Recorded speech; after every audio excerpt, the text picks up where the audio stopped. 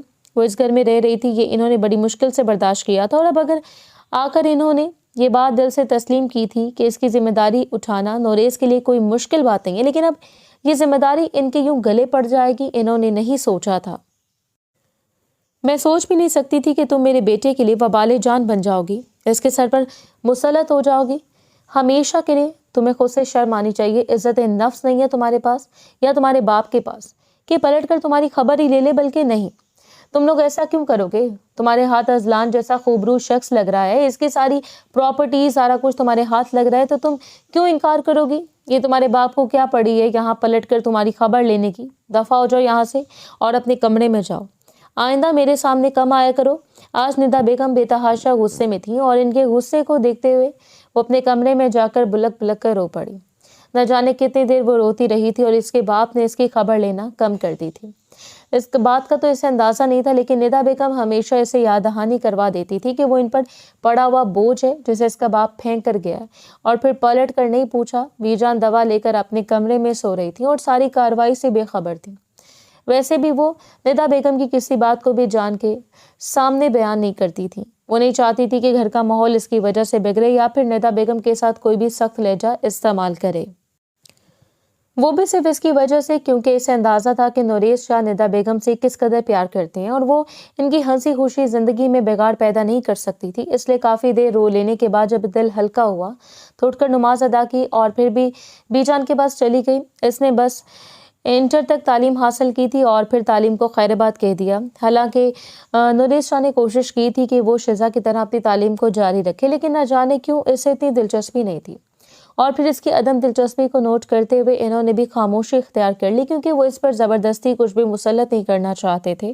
یہ بھی ان کا احسان تھا کہ وہ اس کی ذمہ داری کو بخوبی سر انجام دے رہے تھے، ورنہ بات کچھ یوں ہوتی کہ جب باپ سر پر نہ ہو یا پھر ذمہ داری اٹھانے سے مکر جائے تو تایا، چچا اور ماموں ایسے رشتے ہوتے ہیں جو پہلی تسلیم سے انکار کر دیتے ہیں۔ لیکن نوریز شاہ نے آج تک ایسا کچھ نہیں کیا، اور پھر سب کی ملی بھگت ہی تھی کہ وہ آج اس کے کمرے میں اس کی دلہن کے روپ میں موجود تھی۔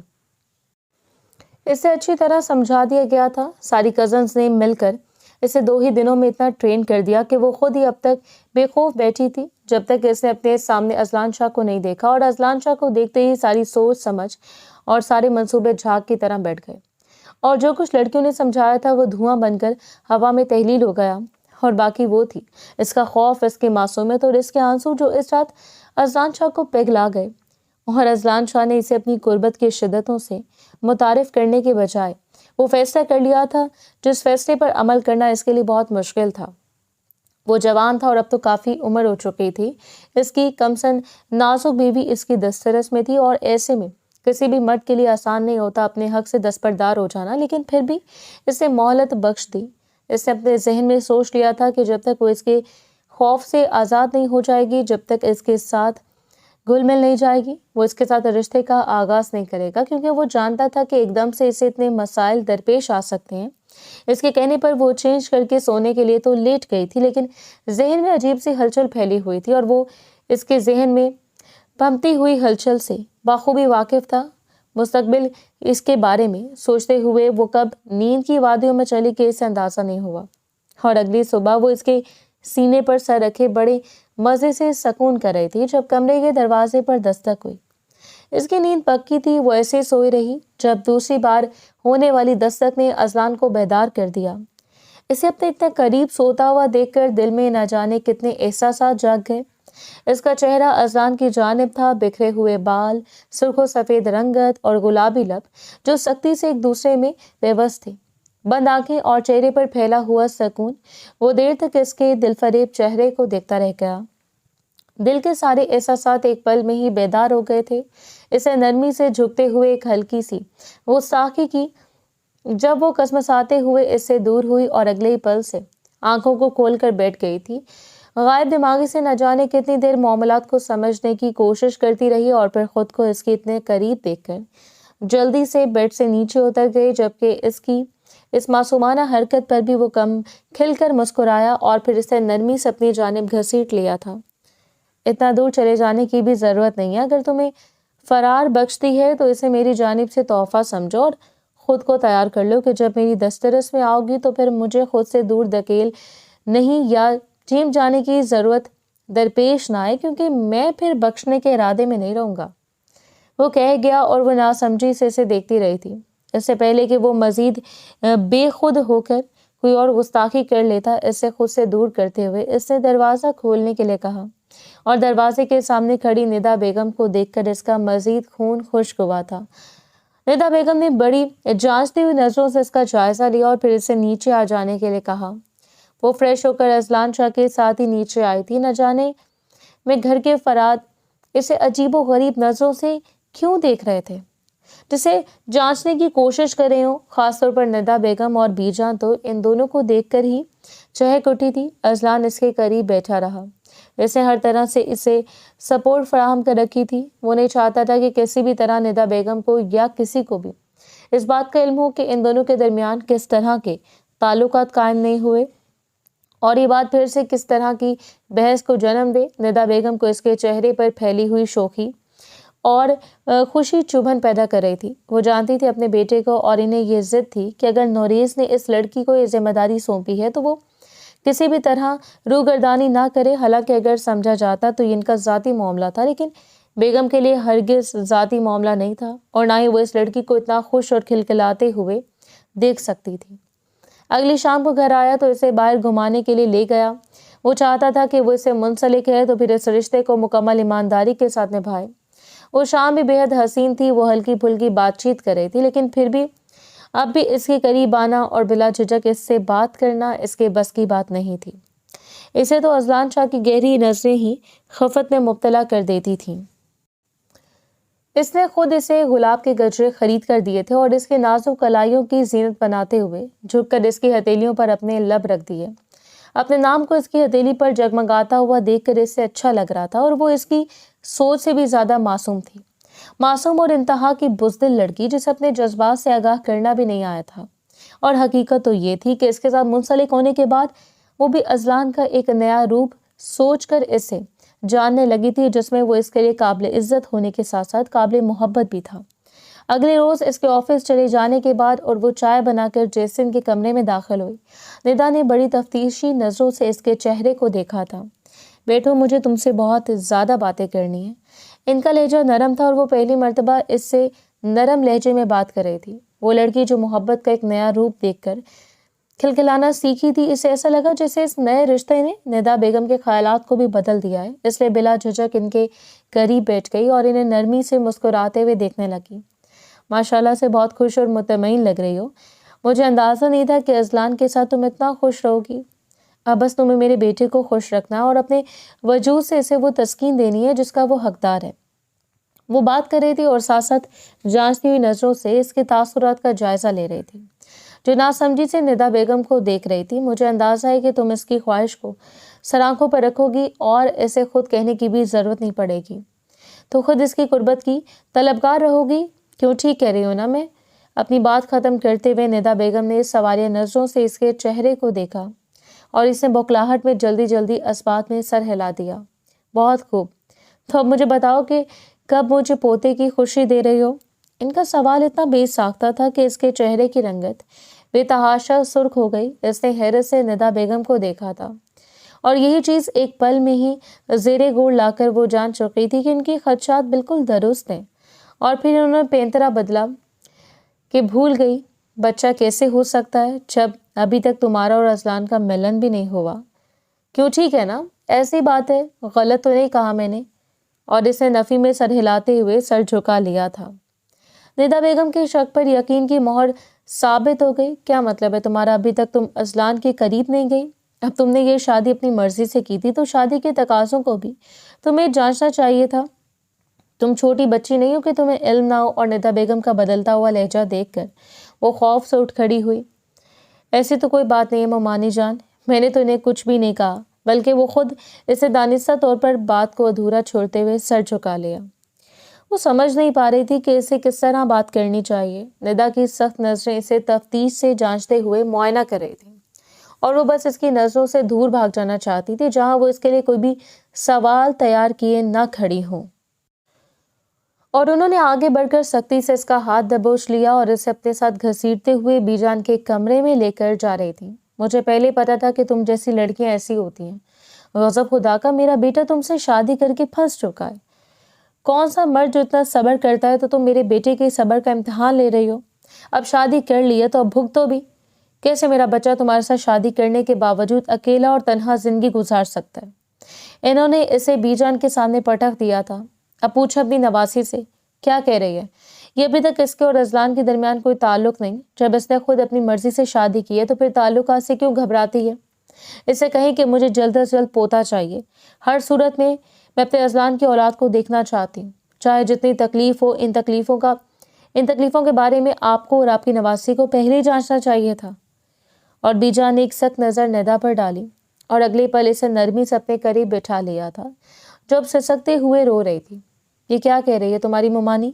مجھے بتاؤ میری بیٹی کیا ایسی بات ہے؟ ان کے خدشات ذہن میں گردش کر رہے تھے اور وہ بس سر جھکائے اپنے ہاتھوں کی لکیروں کو گھورتی رہی۔ سمجھ نہیں پا رہی تھی اسے کیا جواب دینا چاہیے، اسے کیا کہنا چاہیے۔ یہ تو کوئی مصیبت تھی جو اس کے سر پر ٹوٹ پڑی تھی، کوئی آفت جسے بچاؤ کی بھی کوئی تدبیر نہیں تھی۔ اسے اس بات میں سر ہلاتے ہوئے بی جان کے سامنے کہہ دیا کہ ابھی اس کے اور ازلان کے درمیان ایسا کوئی بھی تعلق نہیں ہے جس تعلق کے بارے میں اس کی کزن سے اسے بتایا تھا اور جس تعلق کی بات ندا بیگم کر رہی ہیں۔ اسے صاف لفظوں میں کہہ دیا کہ خود کو کسی تعلق کا پابند سمجھتا ہے۔ اور بی جان تو حیرت زدہ رہ گئیں۔ انہیں اپنے نواسے سے یہ امید نہیں تھی۔ انہوں نے یہ رشتہ نہایت محبت سے طے کیا تھا اور اب ان کا نواسا اسے اپنا لینے کے باوجود اس اذیت میں مبتلا رکھے ہوئے تھا۔ یعنی وہ اس معصوم لڑکی سے اس بات کا بدلہ لے رہا تھا کہ وہ زبردستی اس کے سر پر مسلط ہو گئی ہے۔ انہوں نے پوری کہانی کا پاسا پلٹ دیا۔ جہاں ندا بیگم کو اس پہلو سے دیکھ رہی تھی کہ یہ ازلان کے قریب نہیں جاتی، وہیں بھی جان نے کہانی کو اس پہلو سے دیکھا کہ ازلان اس سے بدلہ لے رہا ہے اور اس کے قریب ازلان کے آنے تک وہ بی جان کے کمرے میں رہی۔ وہ اپنے کمرے میں داخل ہوا تو وہ غیر موجود تھی اور جانے کیا تھا کہ اس نے بڑی شدت سے اس کی غیر موجودگی کو نوٹ کیا۔ چینج کرنے کے بعد وہ باہر آیا اور ندا بیگم سے ملاقات کرنے کے بعد ان سے پوچھا تھا کہ نبیہ کہاں ہے۔ ندا بیگم نے ایک سخت نظر اپنے بیٹے کے چہرے پر ڈالی اور اس سے کہہ دیا کہ وہ بی جان کے کمرے میں ہے۔ انہیں اندازہ تھا کہ اگر وہ اکیلا بی جان کے کمرے میں جائے گا تو نہ جانے کون کون سے سوالات اس کے سامنے رکھ دیے جائیں گے، اس لیے وہ خود بھی ساتھ ہی گئی تھی اور حیرت سے کمرے میں داخل ہوتے ہوئے بی جان کو سلام کر کے اسے نظر بھر کر دیکھ رہا تھا۔ سمجھ نہیں پا رہا تھا کہ آخر کون سی بات ہوئی ہے جو وہ یوں کٹہرے میں کھڑا ہے۔ بی جان کی سخت نظریں اس کی بیوی یہاں موجود تھی، سر جھکائے بس سرخ چہرہ لیے وہ اس کی ماں بھی عجیب نظروں سے اسے دیکھ رہی تھی۔ بی جان نے سلام کا جواب دیتے ہوئے رخ پھیر لیا۔ کیا بات ہے، آپ ناراض نظر آ رہی ہیں؟ اس سے پوچھا اور بی جان نے سخت نظروں سے اسے دیکھا۔ ناراض ہونے کی بات ہے تو ناراض ہی نظر آؤں گی۔ میں اچھی طرح جانتی ہوں کہ تم نے میرے فیصلے کو مان کر اس فیصلے کی سزا میری نواسی کے مقدر میں لکھ دی ہے۔